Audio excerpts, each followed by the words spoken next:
Sosok Winnie Carita, istri Irwasum Polri, Komjen Agung Budi Marioto, mantan presenter berita. Saat ini, Komjen Agung Budi Marioto adalah pemimpin Inspektorat Khusus Tim Khusus untuk menyelidiki kasus Brigadir J. Di sisi lain, di tengah jabatan yang tinggi, Agung Budi Marioto memiliki pendamping hidup yang setia. Namanya adalah Winnie Carita, yang juga istri untuk dirinya dan ibu bagi sang anak. Winnie Carita sendiri dulunya adalah seorang anchor news. Berikut ini adalah potret Winnie Carita bersama Agung Budi Marioto, Jumat 2 September 2022.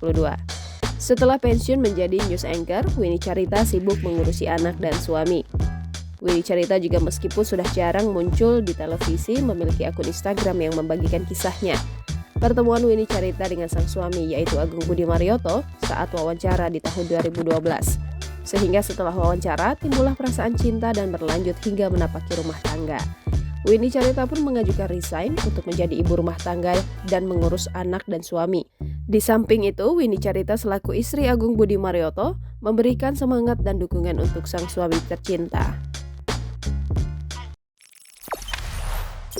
Jangan lupa subscribe, share, komen, dan like ya!